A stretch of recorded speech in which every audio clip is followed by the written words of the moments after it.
Today's portion is from St. John chapter 10, verses 22 to 38. Uh, so, will one of you read the passage? Johanna is reading. Johanna पढ़ती. St. John chapter 10 verse 22 to 38 Barikimo. Now it was the feast of dedication in Jerusalem, and it was winter. And Jesus walked in the temple in Solomon's porch. Then the Jews surrounded him and said to him, "How long do you keep us in doubt? If you are the Christ, tell us plainly." Jesus answered them, "I told you, and you do not believe. The works that I do in my Father's name, they bear witness of me. But you do not believe because you are not of my sheep, as I said to you.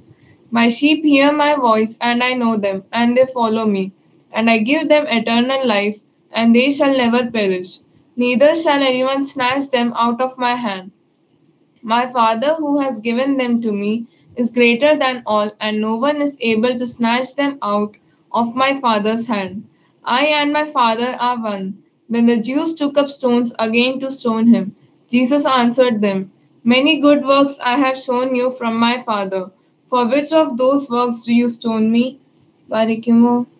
Acha? Okay, sorry. The Jews answered him, saying, "For a good work we do not stone you, but for blasphemy, and because you, being a man, make yourself God." Jesus answered them, "Is it not written in your law, I said, you are gods?" If he called them gods to whom the word of God came, and the scripture cannot be broken, do you say of him whom the Father sanctified and sent into the world, "You are blaspheming because I said, I am the Son of God"? If I do not do the works of my Father, do not believe me.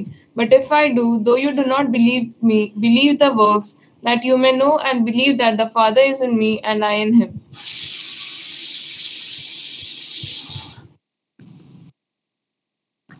Okay, let's bow our heads in prayer. In the name of the Father, Son, and Holy Spirit, one true God, may His grace and mercy be upon us forever. Amen. Dear Heavenly Father, Lord, we thank you for giving us all this opportunity to gather here today, to meditate upon your word, to understand your words, Lord. We seek the presence of your Holy Spirit. Fill us with your Spirit so that we can understand your word. Lord, help us to be your sheep. Help us to listen to your voice. We ask everything in the name of the Father, Son, and the Holy Spirit. Amen.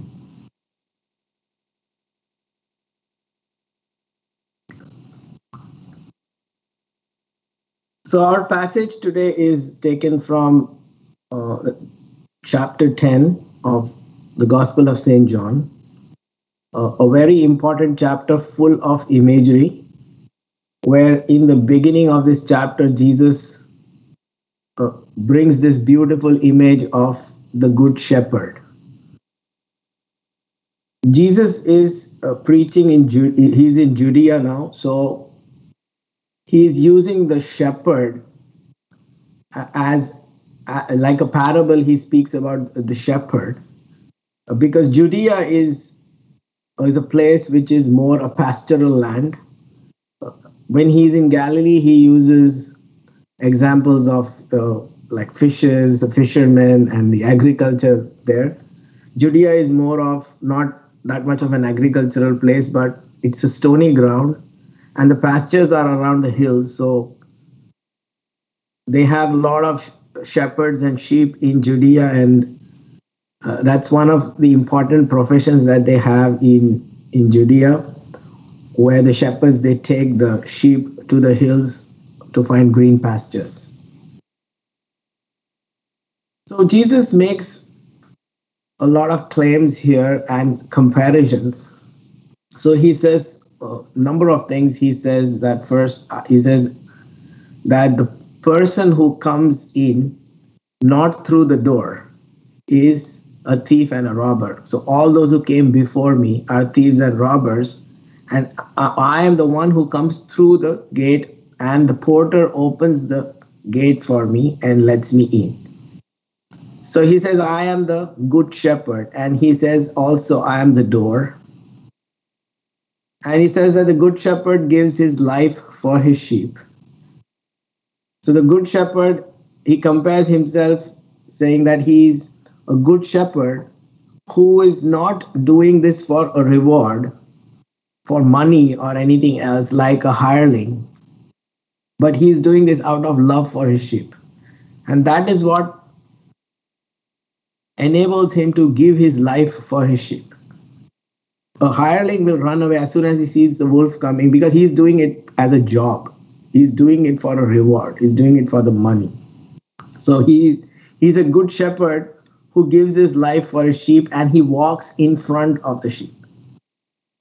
And he knows his sheep. He knows each of his sheep. And he is also known by my own. So he is known by his sheep. And the sheep also hear his voice. So he calls out his sheep by name and he leads them. And then he speaks about other sheep which I have, which are not of this fold. And them also I must bring, and they will hear my voice, and there will be one flock and one shepherd. So by this he means that there is also the Gentiles which needs to hear his voice, and they also need to come together. The important word here is one flock, because in some versions it has been translated to one fold. And then that gives rise to a controversy that there can be only one church, but that's not true. It means one flock. You know, it's the whole Christian church needs to have unity of their mind. You know, so that you need to have unity in the church does not have mean that there is one fold. So, like some of the old translations by Jerome and the Vulgate, they have fold, which is being used by the Roman Catholic Church to say that there is only one church, but that's not true. So this imagery that Jesus brings, it's not some story or something like that, but it's something very true and difficult for us to understand because we are in a city life. And for us to understand the shepherd is quite difficult unless we see things by ourselves. Like when I was in Syria, you know, that's one of my experiences there that I got to see the shepherd and the sheep firsthand before me. And every day I would see this. And you know, I mean, it's fascinating to see how these things work. And then that gives more clarity to what Jesus is saying. So I have a few videos which I would like to play. You know, how the sheep follow their shepherd.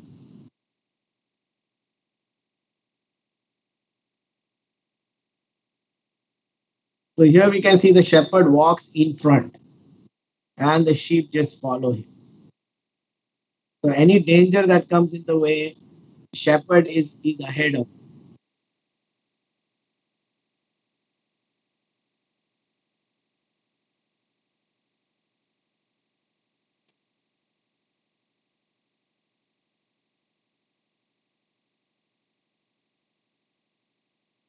The next one is a video of, you know, the shepherd calling out his sheep. You know, we may think that it's just a story and it's a fable, but it's really true.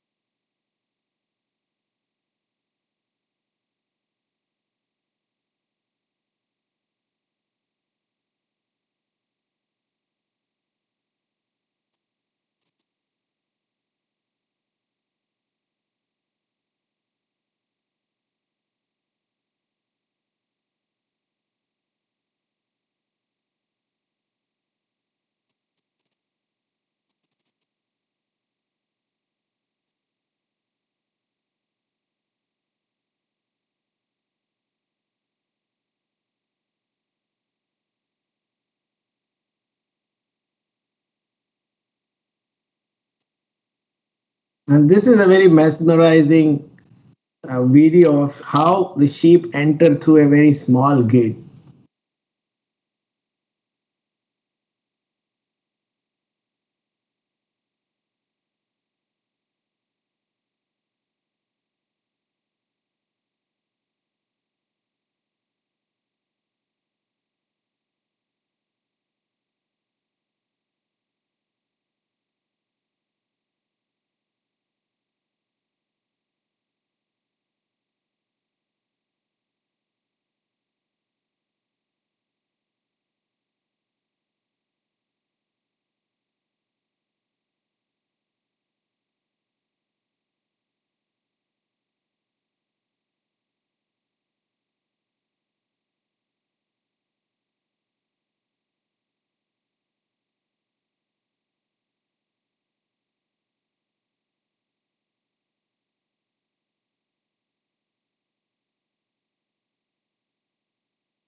So when Jesus talks about the sheepfold in the village, there are two types of sheepfold. So in one part, he says that the porter opens the door for him. So he's talking about the sheepfold in the village. So the sheep was kept together as a community. They had a community fold where in the night they would come and keep all the sheep there. And there would be somebody to take care of them, and that's the porter. And the porter is the one who will open the door for the shepherd, and he will call out his sheep, and the sheep who hears his voice will follow him. While while the shepherd takes his sheep to the hills, they have a different type of sheepfold here, which is like just made of stones. And then there is a small gate, the small door. So when the sheep gets in, the shepherd would generally lay down his rod and allow the sheep to go in. The sheep needs to crawl below his rod, and he is inspecting his sheep as they enter into the fold, whether the sheep has got bruised and whether it needs some kind of treatment. And when all the sheep are in, the shepherd now sleeps in the place where the door is. So that is why Jesus says, I am the door.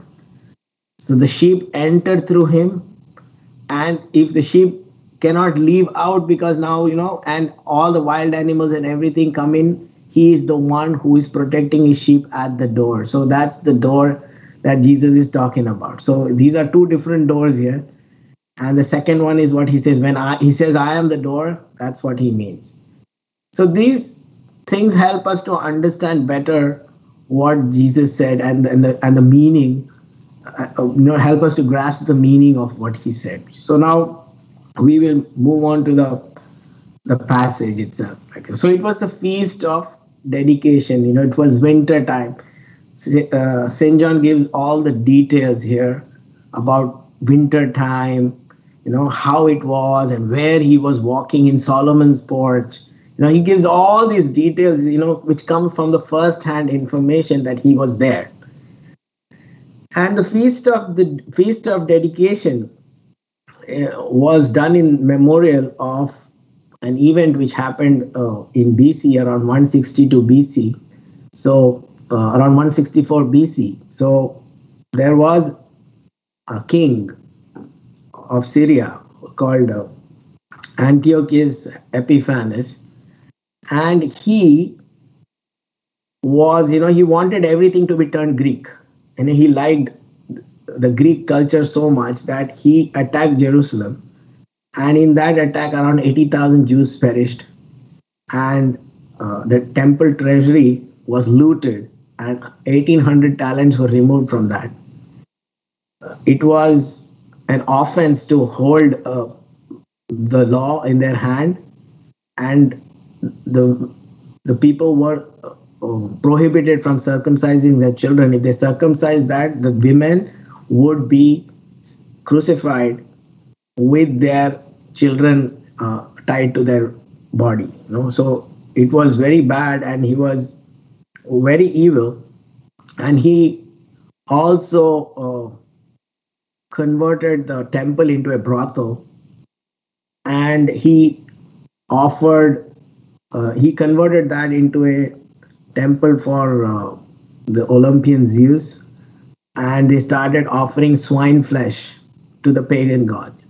So after all this, in BC 164, there arose a man called Judas Maccabeus. Just one sec.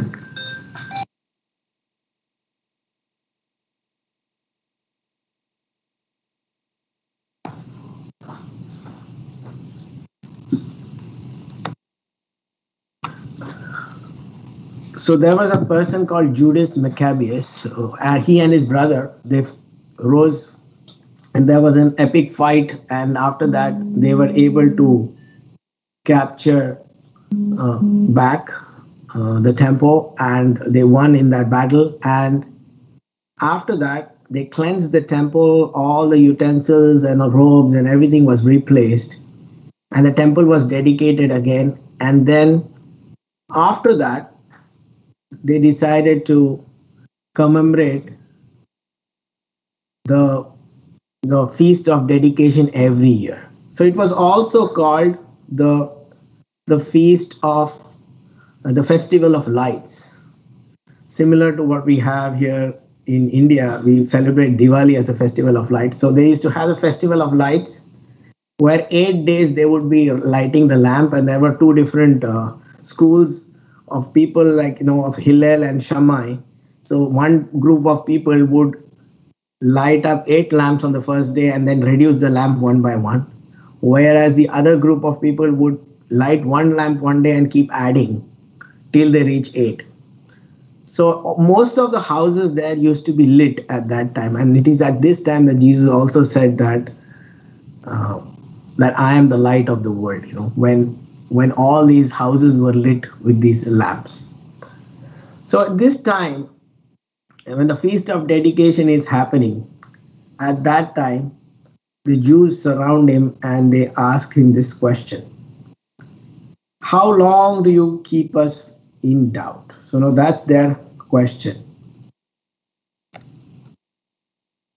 So how long will you keep us in doubt? Now this question is not coming from like it's not an innocent question, or it's not an inquiry. It is kind of a wicked question, because they are asking how long you're going to keep us from doubt, because they have a devious plan behind that. As St. John Chrysostom says, their purpose was devious and corrupt and filled with hidden ulcers. They were not asking with the intent to learn, which seemed to be their goal. So they were asking in a way how they can trap Jesus, that either they will charge him for blasphemy, or they will charge him for causing an insurrection against the Roman government and hand him over to the Roman government. So they wanted him to say something which would be against the law and somehow charge him with that. So Jesus knew their intentions very well. And so they said, okay, you just tell us plainly who you are. Now Jesus answered them saying that I told you and you do not believe. So before this, in this gospel, we find Jesus makes two personal revelations to people. One is to the Samaritan woman. He says that he's the Messiah, and to the blind man. So these two people, he's making a personal revelation to them about who he is.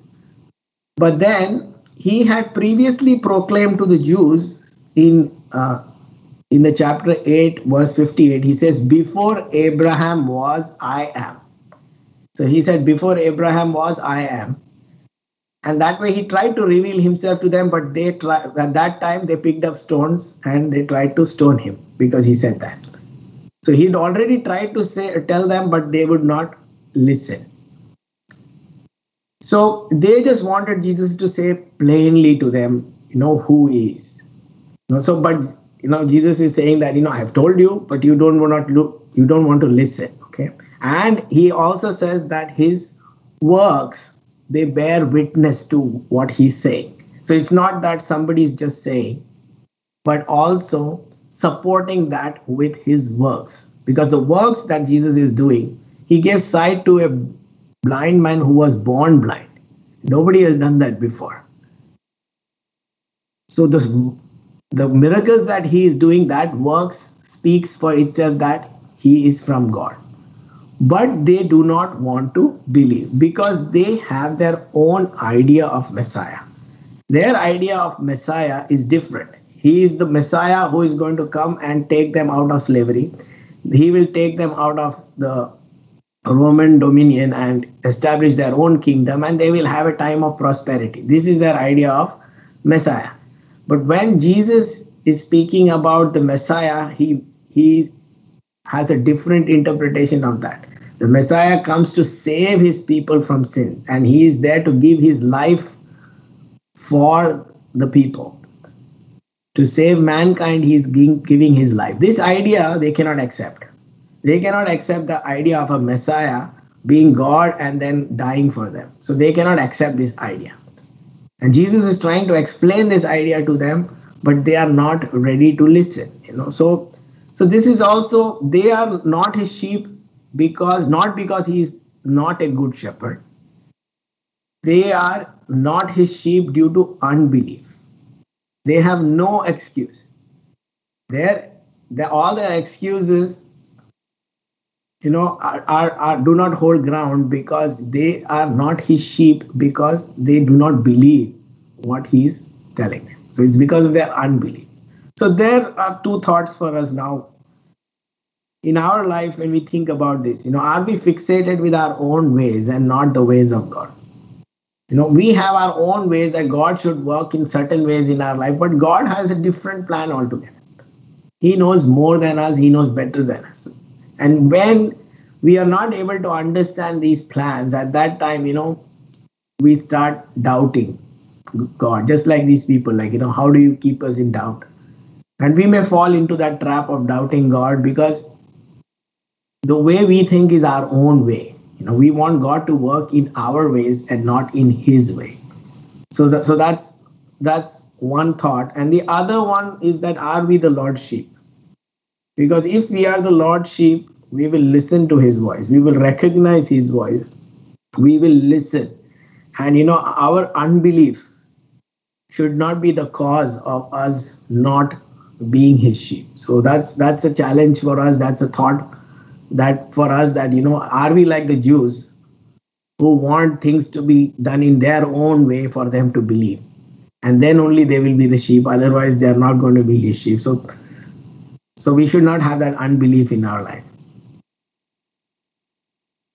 So then he says, my sheep hear my voice. And as we saw in the video, if the sheep belongs to the shepherd, they will hear his voice and they will follow him. So there are two parts here. One is to hear his voice. And when you hear the voice, you have to follow him. So these are two important things.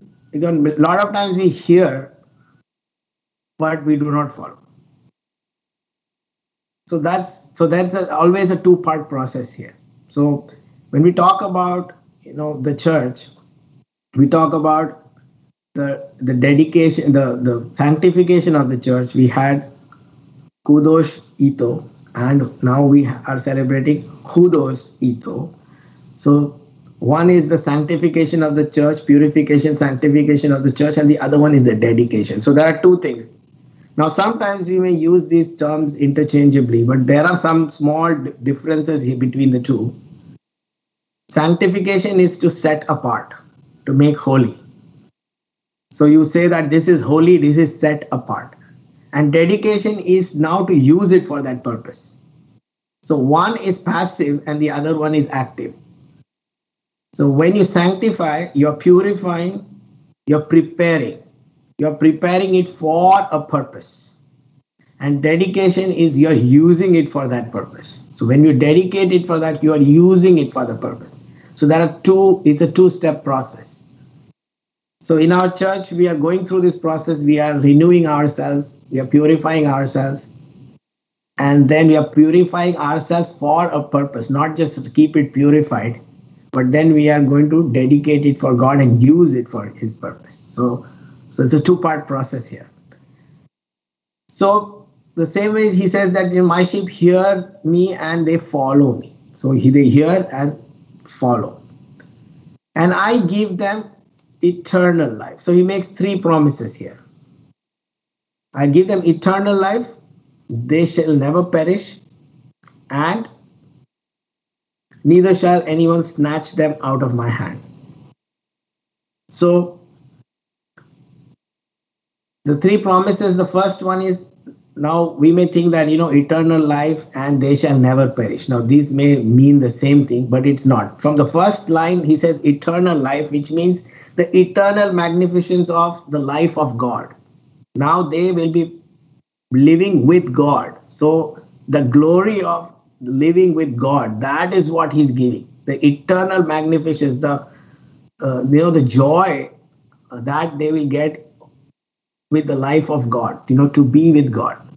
So that is the eternal life that he's giving them. And the second one is talking about that they shall never perish, because they always had this fear of perishing. It's a fearsome experience. And that fear he's taken away, that I am giving you indestructible life, the life which cannot be destroyed.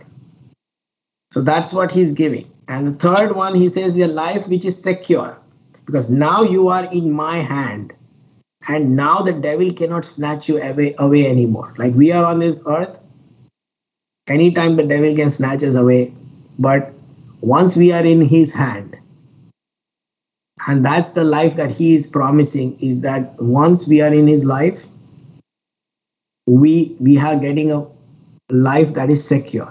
That's his promise.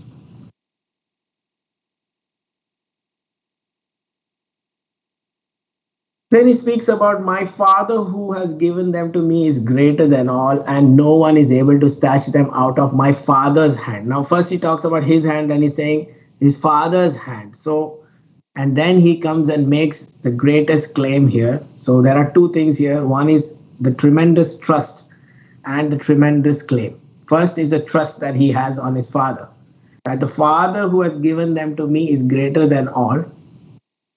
And then he makes a tremendous claim that I and my Father are one. Now, when we say I and my Father are one, it's not just a theological claim, we don't have to be theologians to understand, because it's a very complicated thing about talking about three persons and one ousia and one essence. It is not that easy to understand.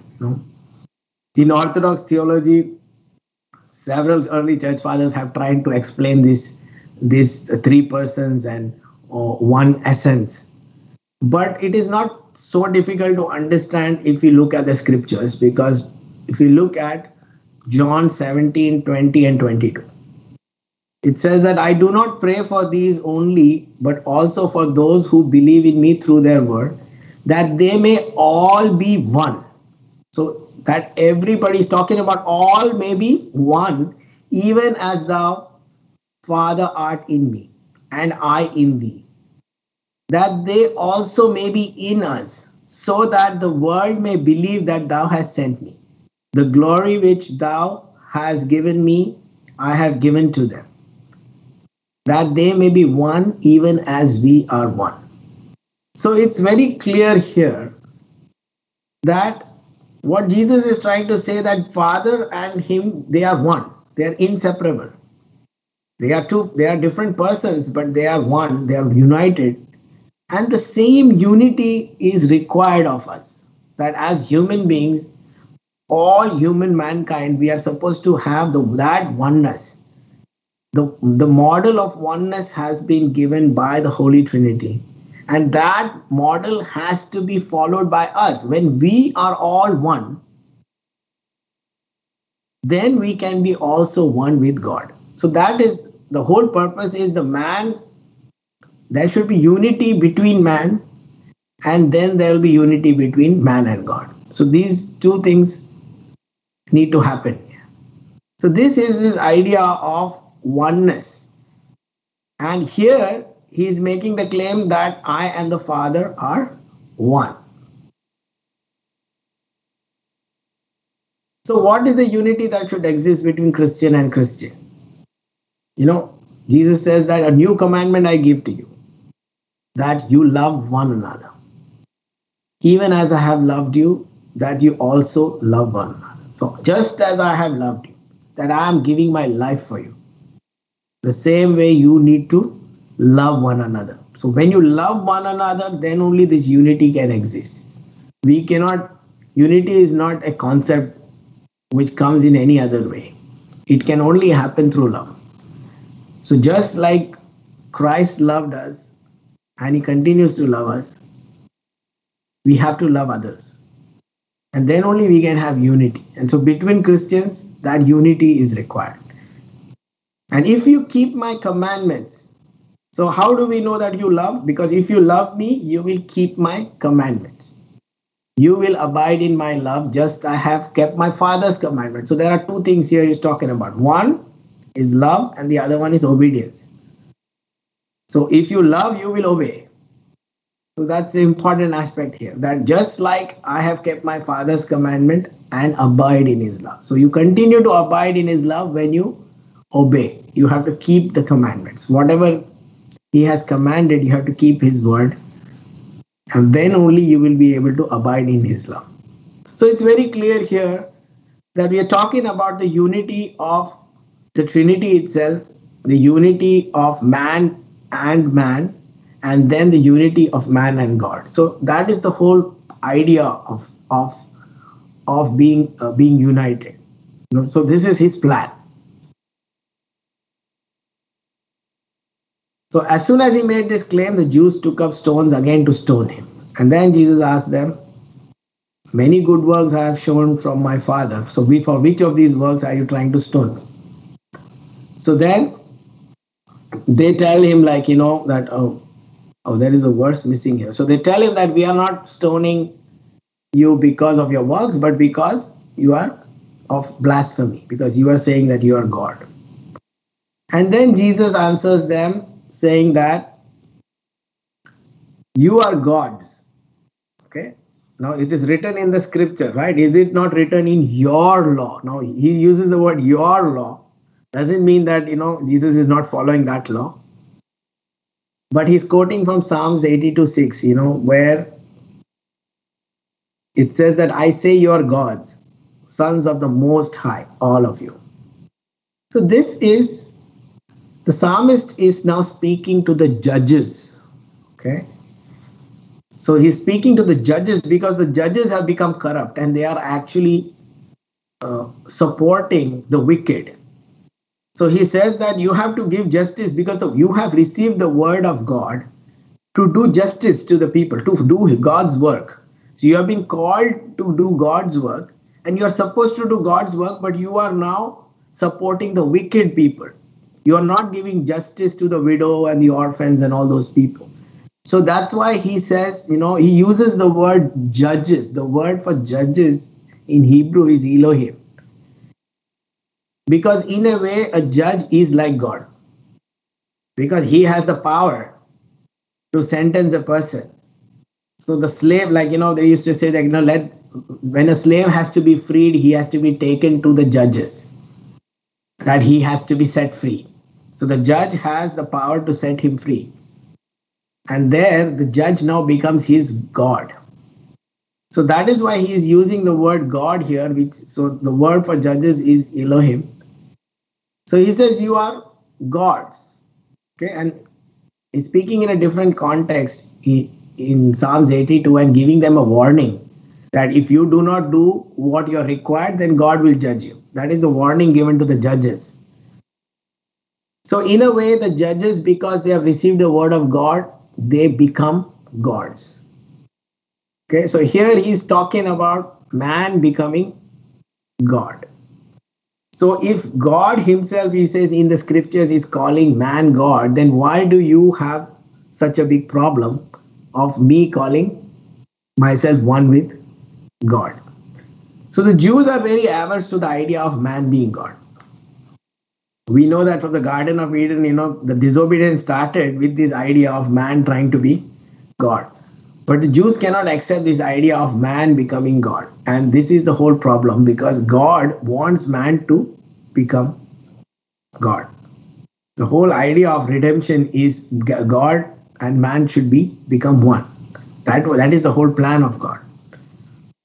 But they are very averse to this idea of man being God. Man cannot be equated with God.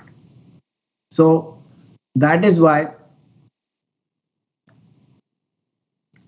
he then makes another two claims. One is that Jesus was consecrated by God.